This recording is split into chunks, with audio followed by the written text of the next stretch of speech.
কাশ্মীরে যে সন্ত্রাসবাদী হামলা হয়েছে তারপরে আমাদের দেশের প্রচার মাধ্যম যেভাবে গোটা বিষয়টাকে সামনে আনছে তাতে সত্যিই আমাদের খুব ভয় করছিল। এমন একটা বিদ্বেষ, বিভাজনের বিষ সর্বত্র ছড়িয়ে দেবার চেষ্টা করা হচ্ছিল, কিন্তু এরই মধ্যে এত বিষ ছড়ানোর নানা প্রক্রিয়া, তার মধ্যেও কিছু উজ্জ্বল আলো আমরা দেখলাম, আমরা দেখতে পেলাম যে এখনো যারা খারাপ দিকে মানুষকে চালিত করতে চায়, যারা অশুভ ভাবনা বোধের দিকে মানুষকে টেনে নিয়ে যেতে চায়, তারা এখনো তাদের কাজ সম্পূর্ণ করতে পারেনি। তার উল্টো দিকে দাঁড়িয়ে থাকে কিছু মানুষ, তারা উজ্জ্বল কিছু দৃষ্টান্ত স্থাপন করেন। সেই দৃষ্টান্ত দিয়ে আমরা সভ্যতাকে চিনতে পারি, আমরা বুঝতে পারি এখনো মানবিকতা, মনুষ্যত্বের যে দ্বীপ বা যে আলো, সেটা এখনো নিভে যায়নি, নিভে যেতে পারে না। আর সেই জন্যই আশা হয়, ভরসা জাগে নতুন করে। যেভাবেই বিষ ছড়ানো হচ্ছে, যেভাবে গণতন্ত্রের অন্যতম প্রধান স্তম্ভ বলে স্বীকৃত মিডিয়া নির্বিচারে মেরুদণ্ড সমস্ত কিছু বিকিয়ে দিয়ে শাসকের কাছে একেবারে নির্বিচারে বিদ্বেষের, বিভাজনের বিষটা ছড়িয়ে দেবার চেষ্টা করেছিল গোটা দেশ জুড়ে, সেটা হয়নি। কেউ কেউ রুখে দিয়েছে, চরমতম মূল্য দিয়ে ভয়ঙ্কর বিপর্যয়ের মধ্যে দাঁড়িয়েও কেউ কেউ এটা রুখে দেয়। আমি যে ছবিটা দেখাচ্ছি, এই যে ছবিটা দেখা যাচ্ছে, হিমাংশী নারওয়ালের ছবি। এই যে ছবিগুলো আমরা দেখছি, কাশ্মীরের সাধারণ মানুষের ছবি। এরা মানুষ বিপদে পড়বার পরে এগিয়ে গেছিলেন তাদের রক্ষা করবার জন্য। এই ছবিগুলো বারবার আমাদের বুঝিয়ে দেয় যে এখনো আলো জ্বলে রয়েছে। আমি হিমাংশী নারওয়ালের যে ঘটনা সেটা বলবো, আমি আরও একটা ঘটনা বলবো মৃণাল খানের। এরা কিভাবে এই বিদ্বেষ, এই বিভাজনে ঠিক উল্টো মুখে দাঁড়িয়ে অন্য একটা বার্তা তৈরি করে দিয়েছেন। আমাদের দেশে সর্বত্র একটা অন্য বার্তা তারা ছড়িয়ে দিচ্ছেন। মিডিয়া যেভাবে বিদ্বেষ ছড়াতে চাইছে, ক্ষমতার অঙ্গুলি হেলনে আমাদের দেশে তথাকথিত মূলধারার মিডিয়া যেভাবে শাসকের হয়ে তদবির করছে, শাসকের হয়ে উচ্চারণ করছে এবং দেশের মানুষের মধ্যে একটা বিভাজন তৈরি করবার চেষ্টা করছে, তাতে একেবারে উল্টো মুখে দাঁড়ায় এই সব মানুষজনেরা। সেখানে একটা অন্য গল্প তৈরি হয়, অন্য চিত্র তৈরি হয়, যে চিত্রটা মানবিকতার, মনুষ্যত্বের প্রতি যারা ভরসা রাখতে চান তাদের আস্থা দেয়। আমরা এই আস্থার গল্পটা আজ বলবো, আলোচনা করব এই আস্থার গল্প নিয়ে। পর্যায়ক্রমে আমি শোনাবো যে কি কি ঘটেছে কাশ্মীরে গত কয়েকদিন ধরে। এই হিমাংশী নারওয়াল, যার বিরুদ্ধে ট্রোল করা হচ্ছে, তিনি তার হাজবেন্ডকে হারিয়েছেন। তিনি এবং তার হাজবেন্ড বিনয় নারওয়াল, হিমাংশী নারওয়াল আর বিনয় নারওয়াল গেছিলেন কাশ্মীরে। তারপর আমরা ছবিটা দেখেছি, সেই ছবিটা এই হিমাংশী নারওয়াল তার মৃত স্বামীর ছবির পাশে, এই যে ছবিটা গোটা দেশ তো বটেই, বিদেশেও ভাইরাল হয়ে গেছে। ঘণ্টা দেড়েক নিথর হয়ে যাওয়া স্বামীর শরীরের পাশে তিনি বসেছিলেন এবং একটা বার্তা দিতে চেয়েছিলেন যে কেন এমন হলো। সেই বার্তাটাকে কাজে লাগাবার চেষ্টা করেছিল এদেশের ধর্মাশ্রয়ী একদল উন্মাদ। নিজেদের মনুষ্যত্ব, মানবিকতা সমস্ত কিছু বিকিয়ে দিয়ে এরা মানুষকে বোঝাতে চাইছিল যে এইভাবে ধর্ম জিজ্ঞাসা করে মেরে আসলে একটা অন্য সম্প্রদায় মানুষকে বিরুদ্ধে মানুষকে লেলিয়ে দেওয়ার প্রয়াস করা হয়েছিল। কিন্তু হিমাংশী সেই বিভাজনের বিষ ছড়াবার যে প্রয়াস, তার মুখে সপাটে একটা চপ্পড় মেরেছে, সপাটে থাপ্পড় মেরেছে, সপাটে বুঝিয়ে দিয়েছে না, এই বিষ ছড়াবার পক্ষে তিনি নেই। পরিষ্কার জানিয়ে দিয়েছেন হিন্দু মুসলমানের বিভাজনে তিনি বিশ্বাস করেন না, তার স্বামীকে বা তার হাজবেন্ডকে যারা মেরেছেন তারা হামলাকারী, সন্ত্রাসবাদী, তাদের বিরুদ্ধে ব্যবস্থা নিতে হবে। কিন্তু তার মানে কোনোভাবেই সমস্ত ইসলামে বিশ্বাসী মানুষই সন্ত্রাসী, তারা হামলাকারী, এটা তিনি মনে করেন না, পরিষ্কার জানিয়ে দিয়েছেন। আর তার এই বক্তব্যের পরে গোটা দেশ জুড়ে হিন্দুত্ববাদীরা এবং এখানকার মিডিয়ার এক শ্রেণী ট্রোল করতে শুরু করেছে এই হিমাংশী নারওয়ালকে। জীবনের সবথেকে মর্মান্তিক অভিজ্ঞতা তো ইনিই বহন করছেন, তারপরেও তাকে এইভাবে ট্রোল করা যায় যদি বিবেক মনুষ্যত্বকে বন্ধ দেওয়া যায় অন্য কারোর কাছে, ক্ষমতার কাছে। হিমাংশী নারওয়াল কি বললেন একটু শোনাবো, এবং তারপর আমাদের সঙ্গে আজ মিরাতুন নাহার, বিশিষ্ট শিক্ষাবিদ অধ্যাপক ডক্টর মিরাতুন নাহার রয়েছেন, তার কাছে প্রতিক্রিয়া নিতে আসবো। আমি পর্যায়ক্রমে আজকে এই বিষয়টার উপরই আলোচনা করব যে অন্ধকার সবটা গ্রাস করে নিতে পারেনি, এখনো আলো আছে। আমি পিসিআরকে বলবো হিমাংশী নারওয়ালের বক্তব্য যদি একবার শোনানো যায়। People going against Muslims or Kashmiris, we don't want this. We want peace and only peace. Of course we want justice. Of course the people that have done wrong with him should be punished. যারা খারাপ কাজ করেছেন একদম পরিষ্কার বক্তব্য, যারা অন্যায় করেছে তাদের বিরুদ্ধে ব্যবস্থা নিতে হবে। কিন্তু যারা কাশ্মীর এবং অন্যান্য মানুষের মধ্যে বিভাজন তৈরি করবার চেষ্টা করছেন তিনি একেবারেই তার পক্ষে নয়, তিনি শান্তি চান। যারা অন্যায় করেছে অবশ্যই তাদের বিরুদ্ধে ব্যবস্থা নিতে হবে, কিন্তু কোনোভাবেই শান্তি যাতে বিঘ্নিত না হয়। এত বড় বিপর্যয় বহন করে হিমাংশু যদি এমন কথা উচ্চারণ করতে পারেন, তাহলে আমরা কেন পারবো না মানবিকতার পক্ষে, মনুষ্যত্বের পক্ষে দাঁড়াতে? কেন পারবো না? ওই যে যারা বলেন আপনার ঘরে হলে বুঝতেন, হিমাংশু তো বুঝিয়ে দিয়েছেন যারা মানবিকতার পক্ষে থাকে, যারা মনুষ্যত্বের পক্ষে থাকে, যে কোনো বিপর্যয় বহন করেও তারা সেই পক্ষেই দাঁড়ায়। আমি আসবো মিরাতুনদির কাছে আলোচনার জন্য, কারণ এই বিষয়টাকে আমরা বারবার সামনে আনতে চেয়েছি যে আলো এখনো নিভে যায়নি। মিরাতুনদি, আপনি শুনলেন হিমাংশী সব থেকে মূল্য দিয়েছে। মাত্র 1 সপ্তাহ আগে তাদের বিয়ে হয়েছিল, এবং সবচেয়ে বড় কথা মিরাতুনদি, তার হাজবেন্ড বিনয় নারওয়াল তিনিও নৌসেনার একজন কর্মী ছিলেন। তারপরেও হিমাংশী এই কথা উচ্চারণ করতে পারে যে শান্তি চাই, কোনোভাবেই এই বিভাজনটা তিনি চান না। বলেছেন কাশ্মীরের মানুষই সাহায্য করবার জন্য তাদের হাত বাড়িয়ে দিয়েছিল, তিনি তুলনায় নিরাপত্তা রক্ষীদের কোনো সাহায্য পাননি। এবং তারপর থেকে হিমাংশীকে কুৎসিত ভাষায় নানাভাবে ট্রোল করে যাচ্ছে তথাকথিত বিভাজনপন্থীরা, এবং যারা ওই ধর্মনিরপেক্ষতার কথা বললেই ইদানিং গালাগালি দিচ্ছেন তারা। কথা মনে হয় না মিরাতুনদি যে আসলে এই মানুষগুলোকে দেখেই আমাদের নতুন করে আস্থা পেতে হবে, ভরসা খুঁজতে হবে?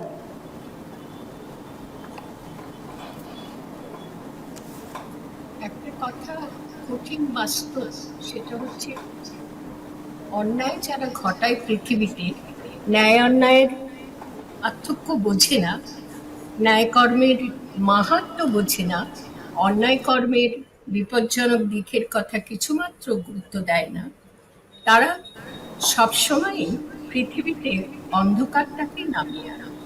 সারা পৃথিবীতে, মানুষের পৃথিবীতে আলো তারা দিতে পারে, তারা কিন্তু অন্ধকারেরই চিপ, অন্ধকারে তৈরি করে। অথচ প্রকৃতিতে আমরা কি দেখতে পাই?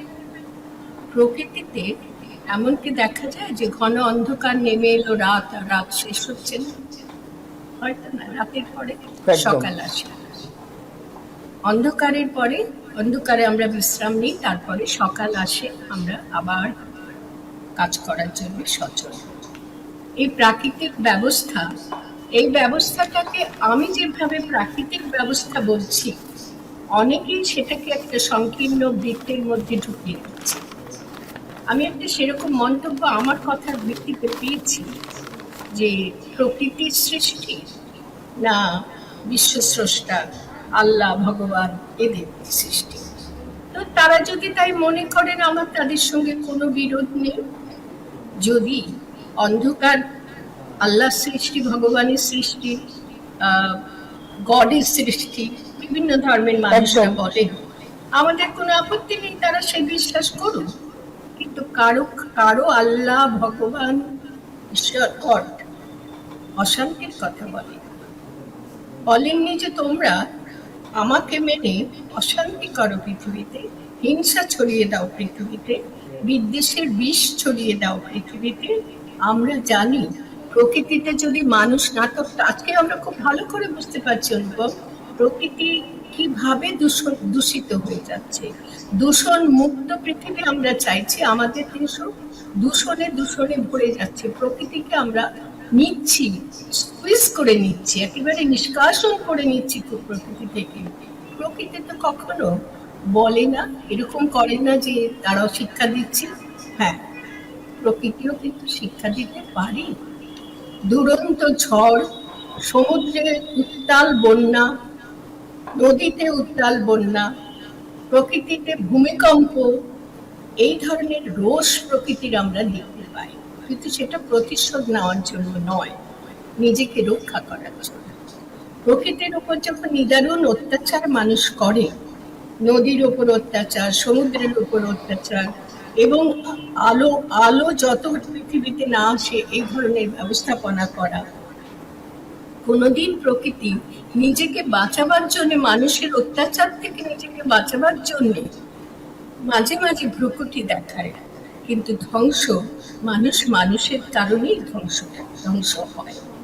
খুব সহজ কথায় আজকে অনুপম, তোমার আমার দায়িত্ব, তুমি একজন সাংবাদিক, তুমি সংবাদ মাধ্যমে রয়েছো, তোমার দায়িত্ব, আমি একজন নাগরিক, শিক্ষা লাভের, স্বাস্থ্য লাভের, রুজি রোজগারের সমস্ত দিক থেকে আমি এক ধরনের সুযোগ প্রাপ্ত নাগরিক বা অর্জন করতে পেরেছি এমন নাগরিক।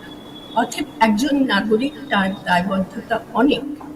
যিনি পাচ্ছেন তার দায়বদ্ধতা অনেক, যারা পাচ্ছে না তাদের কথা তাকে ভাবতে হয়, দেখতে হয় যে প্রকৃতি দূষণের মতন মানুষের জগৎটাকে দূষিত করছে যারা, বিষ বাষ্প ছড়িয়ে দিতে চাইছে যারা, তাদের সম্পর্কে সতর্ক করে দেওয়া মানুষকে আমাদের কাজ, তোমার কাজ, আমার কাজ, যেন দূষণ মুক্ত প্রকৃতির মতন মানুষের জগৎ, সংসার, জীবন নদী, সেগুলো যেন দূষণ মুক্ত থাকে।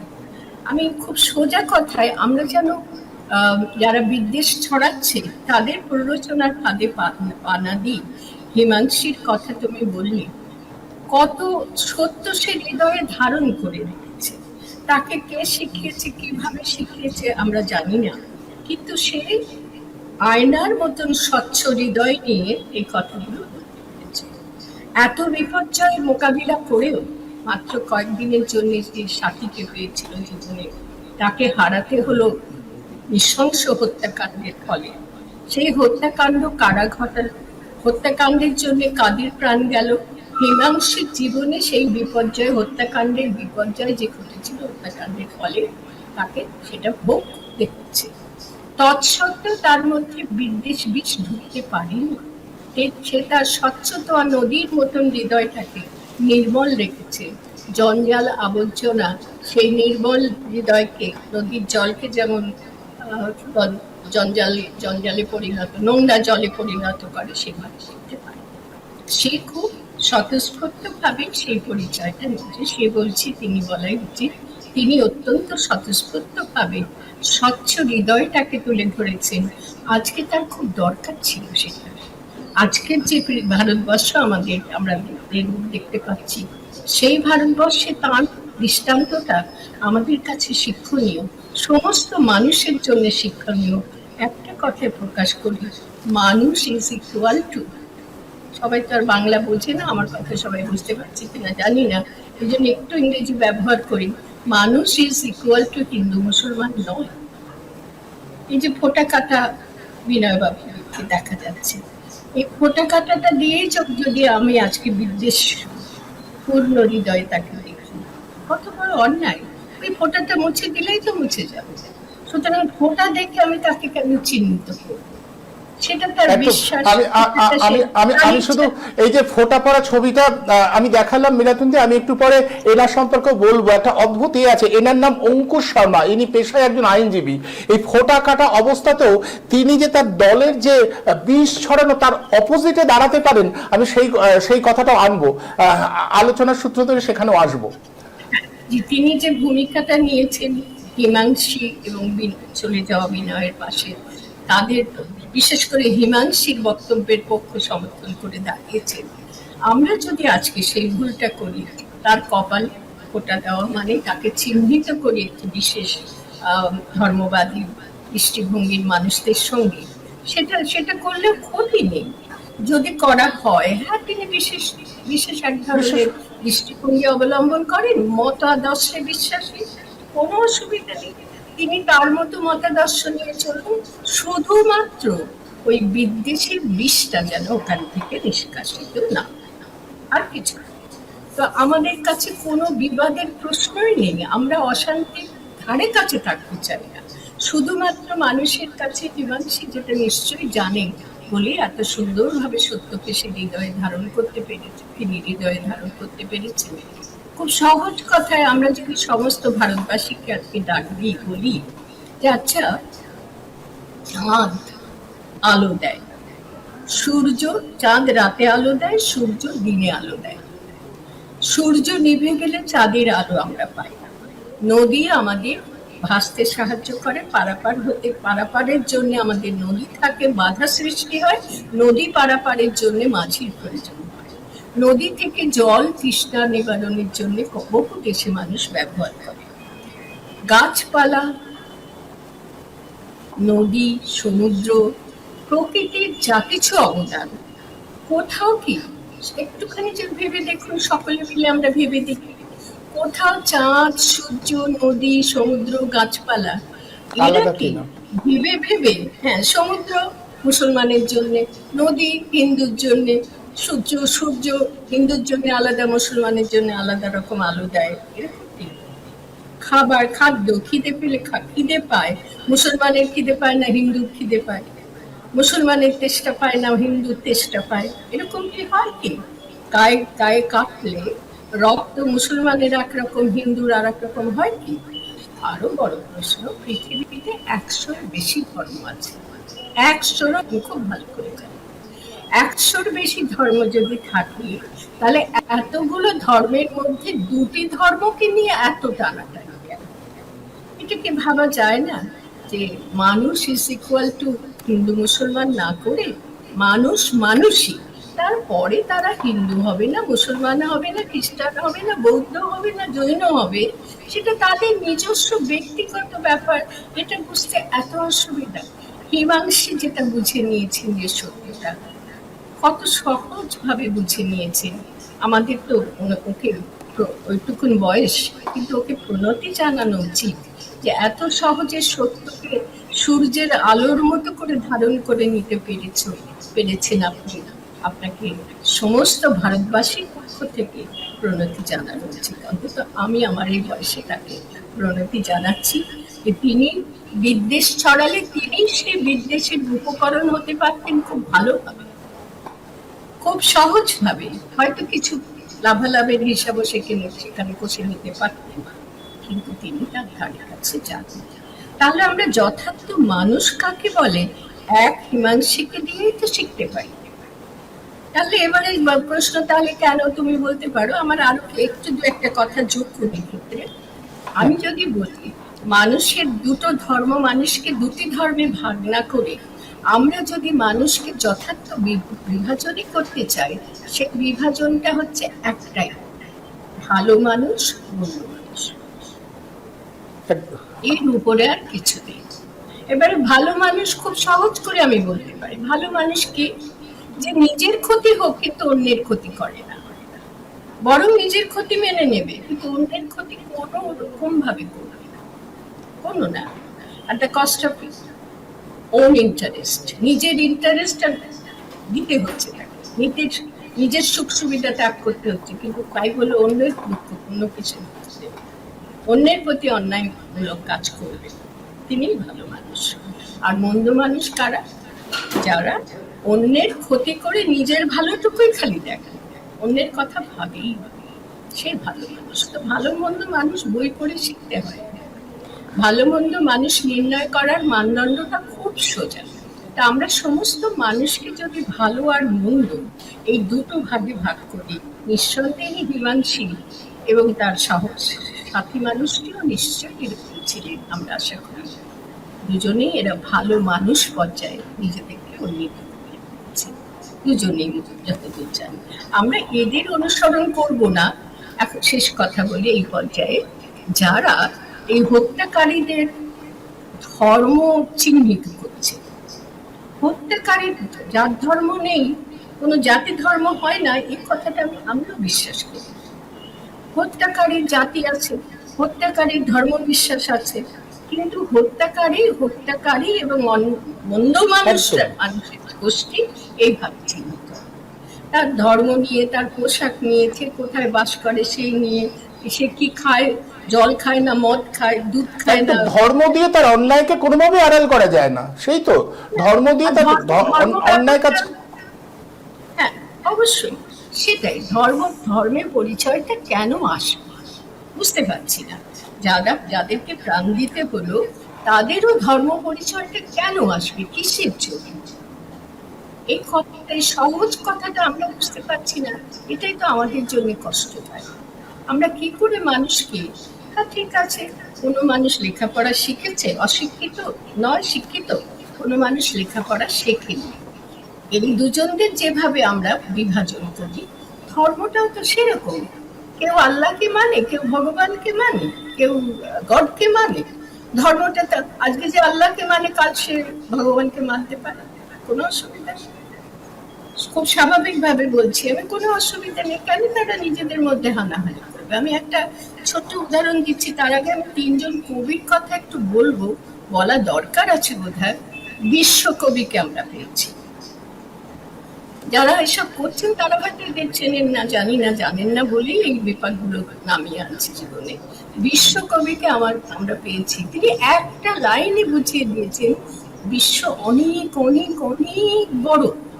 তোমার দেশটাকে নিয়ে বিশ্ব ভেবো না, তোমার উপরে নেই ভুবনের ভাগ। তো ভুবনটাকে যদি আমি কল্পনা করে নিতে পারি, তাহলে আমার দেশটা নিয়ে আমার এত গর্ব, এত উদ্ধত্ত কি করে আসে? একটা কথায় তিনি বলে দিয়েছেন, তোমার উপরে নেই ভুবনের ভাগ। বিদ্রোহী কবিকে আমরা পেয়েছি, কত সুন্দরভাবে তিনি আমাদের দুটো শিক্ষা, আমি সব বাদ দিয়ে বলছি, বলবীর ছিল উন্নত মমশির। আরেকটি কথা, আমি আপনারে ছাড়া করি না কাহারি কুর্নিশ, আমার নিজের জীবনবাণী, কাউকে কখনো কুর্নিশ করবো না। নিজে করতে হলে নিজেকেই করবো, কোনো অবস্থাতেই নয়। এই শিক্ষা তিনি আমাদের দিয়ে গেছেন, এবং এই মুহূর্তে যে পরিস্থিতিতে আমরা পড়েছি, তিনি তার চৈতন্য হারাবার আগে কি সুন্দর বলে গিয়েছিলেন। সেটা নিয়েও তামাশা করছে, আমাদের বাঙালি ছেলেরাই তামাশা করছে, সেটা নিয়ে আমি সেইটা বলছি না। বললেন আজকে এই মুহূর্তে যে প্রশ্নটা তোলা খুব জরুরি, হিন্দুরা ওরা মুসলিম, ওই জিজ্ঞাসে কোনজন, কান্ডারে বলো ডুবেছে মানুষ সন্তান। আজকে যারা দেশ নেতা, ভারতবর্ষের দেশ নেতা, রাজ্যের নেতা, তারা কি কান্ডারি নয়? মানুষকে তার জীবন নদীটা পারাপার করে দেওয়ার কান্ডারি। সেইখানে তুমি কান্ডারি, তুমি দেখো না, কত কাল আগে বলে গেছেন কত সুন্দর করে, যে তুমি দেখো না হিন্দু না ওরা মুসলিম, তুমি বলো ওরা আমার মায়ের সন্তান। সেই মাকে রেশমা,